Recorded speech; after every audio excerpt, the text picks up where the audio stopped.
Okay, so I'm the kind of person who've not only seen many of the Star Wars movies multiple times, but honestly, I'm also the kind of person who watches hours and hours of all the video essays people put out about Star Wars.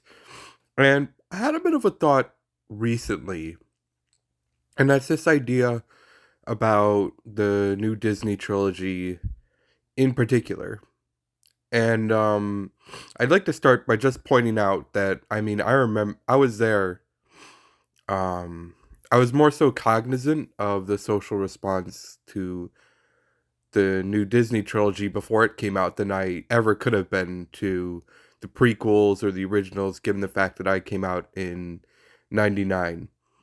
But so I do have the memory of people's skepticism and fear and honestly even anger at the idea that George Lucas sold Star Wars to Disney. And I wanted to start there because I have a question. Could Disney have made a good Star Wars trilogy?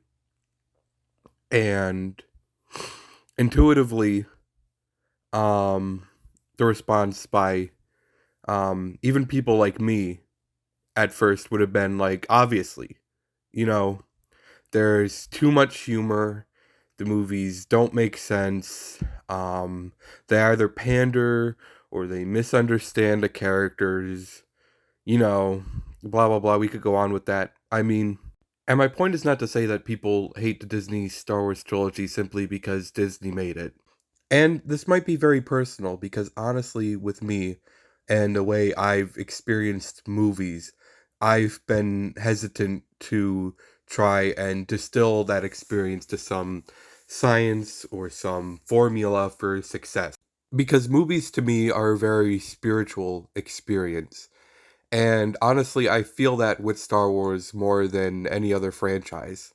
Like, for example, if I were to look at the old trilogy, I wouldn't say the old trilogy is amazing because the plot was amazing. Because, let's face it, Empire Strikes Back, full of plot holes. And that's just a movie, and people are okay with that. And I'm not saying not to be. It's fine. It's fine that there's no way that Luke could have spent all that training on Dagobah while the Millennium Falcon was also flying around to space doing all this other bullshit. And I wouldn't give that um, plot hole justification because of some extended universe thing that tries to explain it away in the future. And I don't think anybody would honestly give Disney that much slack either. I wouldn't say the prequel trilogy was amazing because of its acting. I mean, there was a lot of acting I loved in that movie, and a lot of acting I didn't. And a lot of acting that I can't justify by some like scientific metric of why I think it's good. You know, by a lot of technical standards, the way we've agreed to dissect acting, a lot of people say Hayden Christensen's performance wasn't that good. And I don't care because it's like what I talked about before with this sort of spiritual sort of connection and empathy I have with the movie. I relate to Hayden Christensen anyway. And it could just be because I'm also kind of sound stinted like that when I try and talk to people about my emotions. It just felt more real.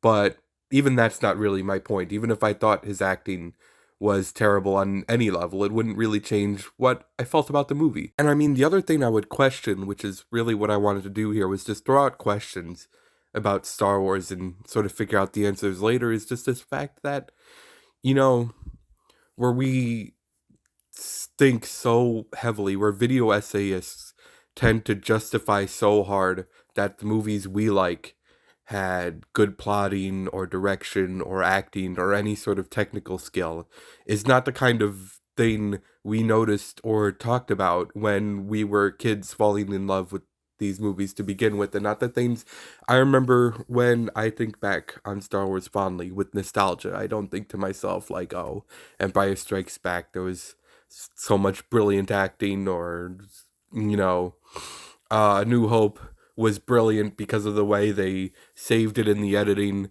to make it more suspenseful. That the Rebel base was being blown up. Like, you don't think about that shit as a kid. It's cool, and it's magical, and it's epic, and it's this experience. And I'm saying if that's the standard we hold for a great Star Wars experience, and it's the one I hold, then how do you make that? Really?